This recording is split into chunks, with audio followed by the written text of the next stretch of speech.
Welcome to Virtual Vacations, a smarter travel media podcast. On this episode, we invite you to close your eyes, leave your bags unpacked, and join us on a relaxing walk through Paris. Before we go on this virtual vacation, take a minute to relax and breathe. Find a comfortable place to sit, close your eyes, and take a few slow, deep breaths. Feeling the inhale, the slight pause as the inhale turns to exhale, and then following the exhale to where it turns again into an inhale.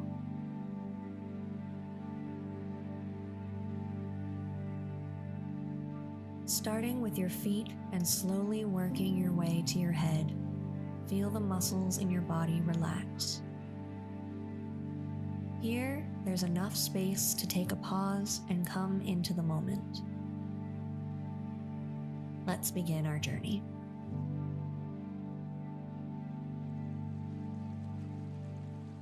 Welcome to springtime in Paris. Let's go for a walk. It's late afternoon. A storm has just passed, leaving the city sparkling and the blue sky punctuated by puffy clouds. The trees are clad in blush-colored blossoms and tiny spring leaves, and the air is fresh and cool.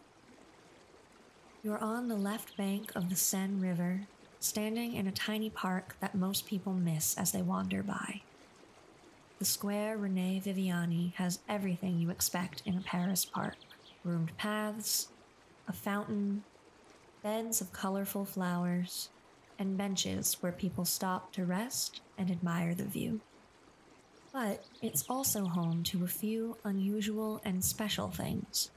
Dotting the park are bits of worn, intricately carved stone, the remnants of a 19th century restoration of Notre Dame, which sits within view just across the river.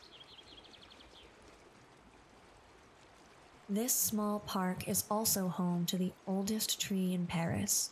You walk over to this 400-year-old locust tree, look up at its ancient branches, marveling at the way it rests on concrete posts now, but continues to grow and thrive. It's time to continue the walk, so walk out of the park via the wrought iron gates and make your way along the quay, admiring the view of Notre Dame. From here, you can see the flying buttresses and the restoration, but your destination is a cafe on the right bank, so you continue on, skirting the Ile de la Cité by walking along the bridge at its far edge. There are no crowds here, just a few people, like you, walking through the garden-like setting of the island's border. A few boats float lazily by, and it isn't long before you turn to cross onto the Ile Saint-Louis, taking in the sight of the two islands and both the right and the left bank of Paris, simply by standing still for a moment and turning in a slow circle. You continue your way, crossing the bridge and stepping onto the Ile Saint-Louis.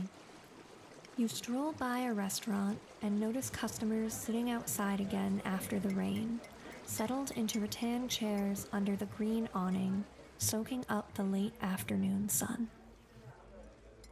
As you pass, you hear the tinkle of cups on saucers.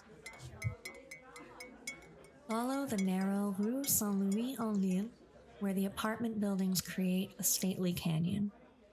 From here, you can't see the rest of the city, and the island feels so compact and quiet, it's almost like walking through a sleepy village. Even the sounds are dampened by the buildings around you.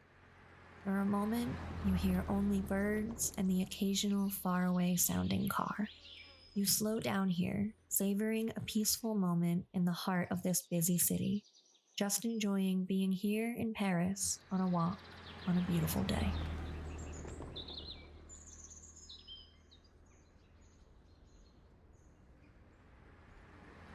Continuing, you turn north, toward Paris's right bank. and cross the stone arches of the Pont Marie. You walk partway over the bridge, skirting the occasional puddle that reflects back the sky, and then pause and look out at the Seine. The river flows under you, shepherding sightseeing boats and barges along its waters, and creating a wide, open space that allows you to get a view of the ornate buildings bordering the river all the way to the horizon. You cross onto the right bank, taking a meandering route along small streets and pedestrian paths, finding your way up a path and then a stairway that leads to a little bistro whose terrace is defined by potted hedges that are small but perfectly trimmed and a thriving green. The smell of roasted chicken and frites floats in the air. A church looms up ahead on the left, and as you pass, you notice the door is propped open. You hear someone practicing the organ. It's a song you don't recognize, but whose notes are light and fleeting and remind you of spring.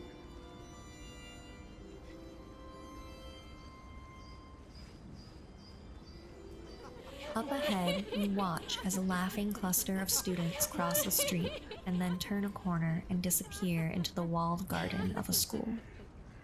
Ready for a break, you see a cafe up ahead, the one you've been thinking of. Its exterior is painted deep red and its name's painted in thin gold script. There are a few tables outside and a cozy interior. The waiter is patient and brings you just the coffee you hoped for. You reach into your bag and discover you've brought your favorite book, and there's a Le Monde newspaper on the table so you can practice reading French if you'd like. And as you open the cover of your book to the first page and take a sip of your hot, relaxing coffee, this is where we'll leave you. Feel free to continue sipping your coffee or to slowly return from the trip and rejoin your regularly scheduled day. Thanks for traveling with us. We'll see you again soon.